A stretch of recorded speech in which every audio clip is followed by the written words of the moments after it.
नमस्कार, मैं जगभूषण शर्मा। आज हम 3-4 बिंदुओं पर चर्चा करेंगे। पहली तो है use Aadhaar any of 11 listed paper for inclusion claims SC on Bihar rules. ठीक है जी, ये तो है। इससे पहले ऊपर जो एक सब टाइटल कह सकते हैं आप, special intensive revision roll draft roll left out 65 lakhs names. और ये जो मतलब विवाद चल रहा है स्पेशल इंटेंसिव का, उसके बारे में उन्होंने कहा है कि किस तरह से जो 65 लाख लोगों को वहाँ से जो वंचित किया गया या नाम हटा दिए गए उसके बारे में है। और सुप्रीम कोर्ट कह रही है कि आधार कार्ड को भी आप शामिल करें। और जो 11 लिस्टेड पेपर जो उनको बताया ना कि उन्होंने निश्चित किया है कि 11 पेपर कम से कम होने चाहिए वगैरह वगैरह, तो उसके बारे में उन्होंने कहा है कि आप इसको आधार कार्ड को भी इसमें शामिल करो। और ये निर्देश दिए गए हैं सुप्रीम कोर्ट के, इस पर भी बात करेंगे। और एक शॉर्टकट बाय लॉ, इस बात का जिक्र हमने पिछली वीडियो में भी किया था। और ये जो शॉर्टकट बाय लॉ ये आर्टिकल लिखा गया है, फैज़ान मुस्तफ़ा साहब हैं, ये वाइस चांसलर हैं चाणक्य नेशनल लॉ यूनिवर्सिटी के। तो ये कहते हैं कि कानूनी नियमों को दरकिनार करना है। ये शॉर्टकट बाय लॉ का मतलब, bill seeking to remove minister facing criminal charges are vulnerable to misuse. ये आलोचनीय है और निंदनीय है, जिस तरह से जो जिन पे चार्जेस हैं या जिन पे आरोप लगे उनको रिमूव करना। अब इसके बारे में आगे क्या कहते हैं वो भी हम बात करेंगे।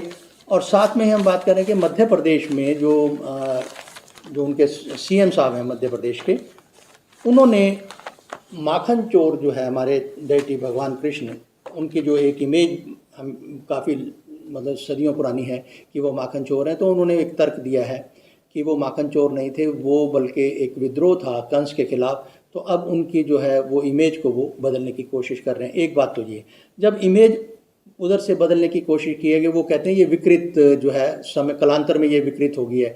वो वैसे विद्रोही थे क्योंकि कंस को जिस तरह से वो माँ का मक्खन जाता था तो उसको वो रोक लगाना चाह रहे थे। एक तो ये। अच्छा, यहाँ पर हम एक अब इन्हीं की बात पर हम, क्योंकि अगर वहाँ के सीएम कह रहे हैं कि वो कालांतर में विकृत की गई है, तो यहाँ पर हम फ्रीडम एट मिडनाइट, ये किताब अंग्रेज़ी की भी मेरे पास है और हिंदी का भी ये इसका तर्जुमा ये किताब मेरे पास है। इसमें एक जगह हमें रेफरेंस मिलता है कि किस तरह से जो हमारी वर्ण व्यवस्था है इसका जो वास्तविक रूप था वो क्या था और कालांतर में किस तरह से ये विकृत हुई, इसका भी जिक्र करेंगे। क्योंकि अगर भगवान कृष्ण की वो इमेज विकृत हो सकती है कालांतर में, तो जिस तरह की सोच इसको लेकर है उसके पर ये 4 बिंदु हैं, इन पर हम बात करेंगे। तो सबसे पहले हम बात करते हैं शॉर्टकट बाय लॉ, यानी जो कानूनी जो नियम हैं इनको दरकिनार किया गया है। तो वो कहते हैं कि ये जो क्रिमिनल लॉ है, राज्य और नागरिक के बीच सबसे स्पष्ट जो है ये प्रत्यक्ष स्पष्ट जिसे कहते हैं अभिव्यक्ति ये मानी जाती है। सबसे पहली बात तो ये उन्होंने अपने आर्टिकल में बयान की है। कहीं इस कानून के क्षेत्र में समुदाय या व्यक्तिगत की जो मान प्रतिष्ठा है वो दांव पर होती है। ठीक है जी। कहीं ना कहीं दुर्भाग्य से अपराध का जन्म कहें या उत्पत्ति, ये सरकार की नीति से होती है। ये देखिए बड़ी महत्वपूर्ण बात और बड़ी जोरदार तरीके से वो कह रहे हैं कि दुर्भाग्य से अपराध का जन्म कहें या उत्पत्ति ये सरकार की नीति से होती है। इसलिए आपराधिक कानून जो है वो दंड विधि जो है, यानी आपराधिक जो कानून है ये प्रतिपादित क्या करता है, रिफ्लेक्ट क्या करता है, वो शक्ति को करता है, वो न्याय को नहीं करता, ये कहना चाह रहे हैं। ठीक है जी। अब राज्य अपने विवेक के आधार पर जो कुछ कार्यों को चाहे तो वो अपराध की श्रेणी में शामिल कर ले, चाहे तो उसे अपराध की श्रेणी से बाहर कर दे। ठीक है जी। ये क्या कहेंगे, ये एक मनमानी ही तो है। ठीक है जी। ये ताकतवर जिसे कहते हैं समर्थ को ना ही दोष गुसाई। तो ये अपने वो मुस्तफ़ा साहब जो हैं अपने इस आर्टिकल में लिख रहे हैं, आप पढ़ सकते हैं। ये जो इंडियन एक्सप्रेस में ये लेख छपा है, इसकी तारीख है 21 अगस्त 2025, आप चाहें तो पढ़ सकते हैं। तो कहने का मकसद एक तो ये, एक उदाहरण दिया है यहाँ पर उन्होंने, एक रोम के एक सम्राट क्लॉडियस उनका नाम था, उन्होंने अपनी भतीजी यानी अपने भाई की बेटी के साथ शादी करने के लिए जो है वो नियम बदल दिया।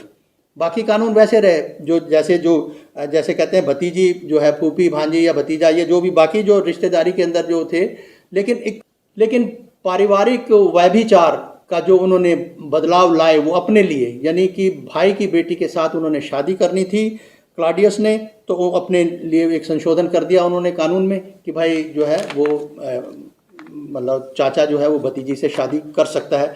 तो ये एक ताकत का नशा होता है। ये सारा बयान उन्होंने फैज़ान मुस्तफ़ा साहब ने अपने आर्टिकल में किया है, पढ़ना चाहिए। क्योंकि देखिए हम लोग बहुत भरोसा करते हैं कि कानून है, I will see you in the court. क्या देखोगे जब कानून जो आपसे जो ताकतवर वर जो सामने होगा, जो लड़ने वाला, तो वो तो कानून को अपने तरीके से ही चला सकता है, इतनी तो आप मान के चलो। तो लिहाजा आपराधिक जो न्याय व्यवस्था है इसे बहुत गंभीरता से लेना चाहिए, समझना चाहिए।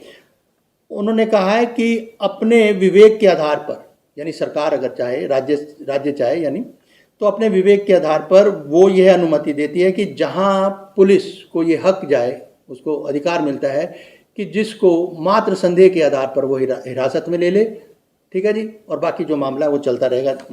तो वहाँ ये इस तरह के जो मनमानी कहें कि ये जो राज्य अपने जो ताकतवर कह लें, जो सत्तारूढ़ दल कह लें, सत्तारूढ़ कह लें, जो भी होगा, तो वो क्या कहते हैं, जो अपनी ताकत के नशे में होते हैं, सुरूर में होते हैं, गरूर में होते हैं, तो वो ये सब बातें करते हैं।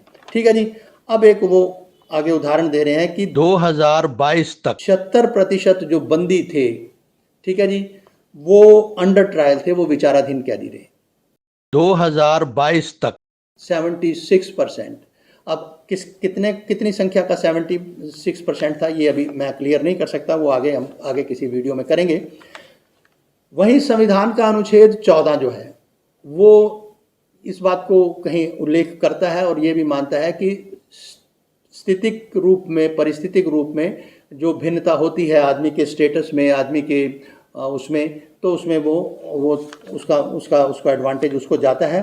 इसलिए जो वैलिड क्लास उसे कहा गया है, एक श्रेणी जो है वो इसके अंतर्गत अनुच्छेद जो आर्टिकल 14 है हमारे संविधान का, उसमें उसके अंतर्गत वैलिड क्लास जो है एक श्रेणी आती है जिन्हें अन्य व्यक्तियों से हम अलग रख सकते हैं। ये बात जिक्र हो रहा है जो जिस तरह के 30 दिन के लिए हिरासत में ले लें या कर लें, तो इसकी बात है।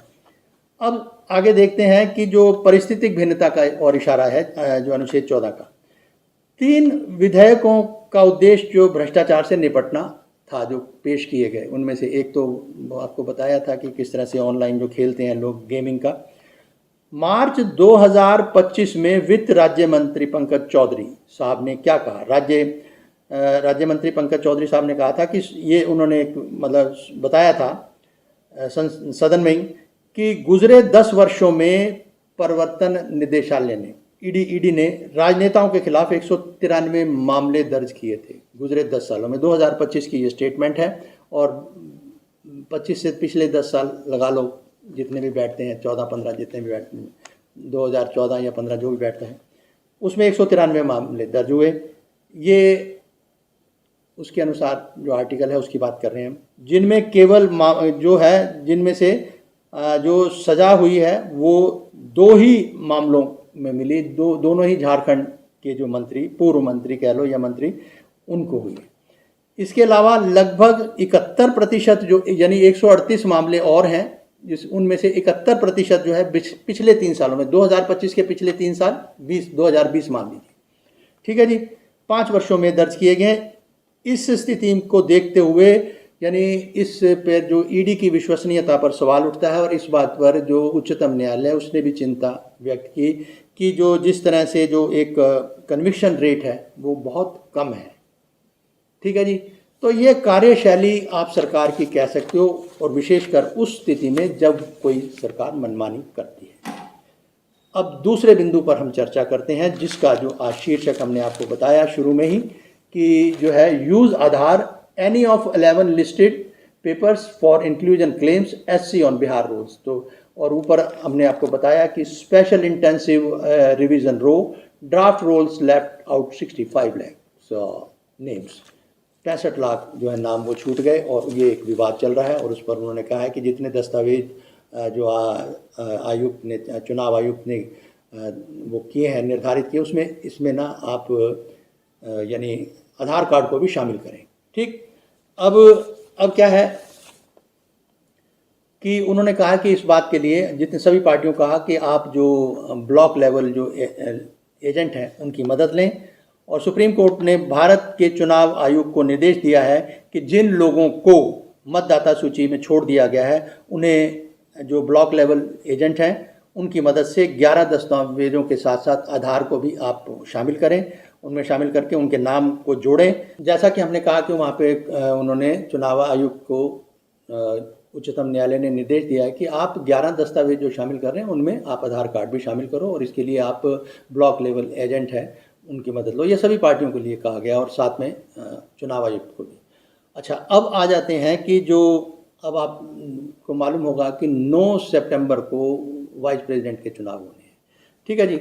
अब 21 जुलाई को जानते हैं कि धनखड़ साहब ने सडनली इस्तीफा दे दिया था। तो दो अलग अलग जो है प्रत्याशी कह लें या कंटेस्टेंट कह लें वाइस प्रेसिडेंट चुनाव के लिए, एनडीए की तरफ से सीपी राधाकृष्णन साहब हैं और इंडिया गठबंधन की तरफ से बी सुदर्शन रेड्डी साहब हैं। इनका नामांकन 21 को हुआ। ठीक है जी। अब 9 सितंबर को चुनाव हैं।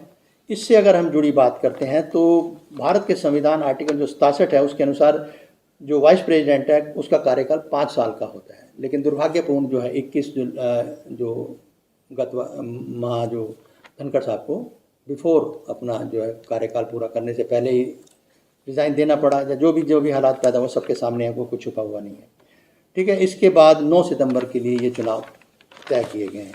एक ये भी एक वो था, एक खबर का हिस्सा। तो अब हम आपसे बात करते हैं कि लॉर्ड कृष्णा विद्रोही थे, माखन चोर नहीं। ये जो है मध्य प्रदेश सरकार का इन्होंने एक देवता की इमेज को उसमें बदलाव ला रहे हैं। 23 अगस्त को ये खबर छपी है, 22 अगस्त को ये वहाँ पे चर्चा। शीर्षक ये है कि Lord Krishna the rebel not माखन चोर। वो विद्रोही थे, ठीक है जी, कोई माखन चोर नहीं थे। ये वहाँ के जो मुख्यमंत्री हैं उनका कहना है। ठीक है जी। अब वो उनका, जैसे मैंने आपको छोटा सा कहा कि एक प्रचलन या एक रूट बना दिया गया कि वो माखन चोर थे या नहीं, लेकिन उनका ये कहना है कि वो ये जो सारे का सारा जो मक्खन था वो सारे का सारा जाता था कंस के वृंदावन कह लें या जहाँ पे भी, तो वहाँ उसको रोकने के लिए उन्होंने कहा कि गोकुल से ये उधर नहीं जाएगा। और गोकुल से वृंदावन का डिस्टेंस लगभग 12 किलोमीटर है। अब 12 किलोमीटर साधनहीनता के दौर में अगर आप देखो तो बहुत लंबा समय लगता है, तो वहाँ ये जाया करता था। अब यहाँ ये कह रहे हैं कि अब नाम हम बदलें, जो ठीक है अब चलता आया एक दही हांडी तोड़ने का सिलसिला जन्माष्टमी के आसपास हम देखते हैं, ये सब ये अलग बात है, लेकिन अब वो बदलने की कोशिश में लगे हुए हैं। तो अब देखते हैं, अब जब ये बात हो रही है तो ये जो हमने आपको बताया कि मध्य प्रदेश के जो मुख्यमंत्री हैं मोहन यादव साहब, उन्होंने ये अपना बयान उनका छपा है, तो ये हमने आपसे ये साझा किया है। अब हम इसी बात पर एक सहारा लेंगे, एक दृष्टांत यहाँ पर हम आपको देना चाहेंगे किताब की मदद से। और किताब का जो शीर्षक है, टाइटल है, बहुत प्रसिद्ध किताब है, फ्रीडम एट मिडनाइट। ये लिखी है डोमिनिक लॉपियर और लैरी कॉलिंस ने। और इसके दोनों ही मेरे पास, एक अंग्रेज़ी का है, वो ओरिजिनल इंग्लिश में लिखी गई है, और इसका हिंदी अनुवाद भी मेरे पास है। और यहीं से, क्योंकि मैं अपने दर्शकों के समक्ष जल्द ही ये बात रखना चाहूँगा, तो इस ऐसे में हिंदी का मैं, ये महात्मा गांधी पर एक चैप्टर आता है, अकेला चलो अकेला चलो। तो यहाँ पर दृष्टांत की बात हो रही है, जिस तरह से वो विकृत बात कर रहे हैं। इस्लाम के अनुसार सृष्टा अपनी सृष्टि से अलग रहकर अपने सृजन को सुव्यवस्थित करता है। ये इस्लाम का कथन है कि जो सृष्टि है वो अलग है और इसको रचयिता जो है वो अलग है। ठीक है जी। और उसका जो अधिष्ठाता है, यानी उसकी देखभाल करने वाला, अधिष्ठाता का मतलब देखभाल करने वाला है, वह 7वें आसमान पर रहता है। ये अपने अपनी जो धर्म है उनकी अपनी आस्था है, अपनी सोच है। ठीक है जी। अब जबकि हिंदुओं के अनुसार जो सृष्टा तथा उसकी सृष्टि एक ही है और ईश्वर एक प्रकार सर्वव्यापी ब्रह्म शक्ति है जिसकी अभिव्यक्तियों की कोई सीमा नहीं। ठीक है। अब लेकिन मुख्य बात पर हम आते हैं। हिंदू धर्म ग्रंथों के अनुसार जातियों की उत्पत्ति सृष्टि के रचयिता ब्रह्मा से हुई। ठीक है। ब्राह्मण जो सबसे ऊंचे वर्ण के थे, ब्राह्मण के मुख से पैदा, ब्रह्मा के मुख से पैदा हुए। क्षत्रिय योद्धा जो शासक थे वो भुजाओं से पैदा हुए। वैश्य जो व्यापारी थे वो उनकी जांग से पैदा हुए। और जो शूद्र थे, जो कारीगर थे, उनके चरणों से पैदा हुए। ठीक है जी। उनसे भी नीचे अछूत वो दैवी स्तोत्र से उत्पन्न हुए। ये इनका ये यहाँ पे कथन है। लेकिन परंतु वर्ण व्यवस्था की उत्पत्ति उतनी दैवी नहीं थी जितनी पुराणों में बताई गई। ये मैं इस किताब के जो सहारा लेकर आपसे बात बता रहा हूँ। शुरू में यह व्यवस्था कर्म के आधार पर निर्धारित की गई थी। मुख्य बात जो मैं आपको लेके आ रहा हूँ, विकृत कैसे होती हैं चीजें, उनकी बात पर ये बात मैं उदाहरण देना चाह रहा हूँ। शुरू में यह व्यवस्था कर्म के आधार पर निर्धारित हुई थी। यदि शूद्र का पुत्र पढ़कर विद्वान बन जाता था तो वह ब्राह्मण वर्ण में रखा जाता था, और यदि किसी ब्राह्मण का पुत्र जो है वो नीच प्रवृत्ति का हो जाता था तो उसे शूद्र वर्ण में रख दिया जाता था। यही मैं इस किताब की मदद से आपको विकृतियों के बारे में जानकारी साझा करना चाह रहा था। ये लेकिन कालांतर में यह व्याख्या छिन्न भिन्न हो गई और वो एक नए सिरे से कर दी गई।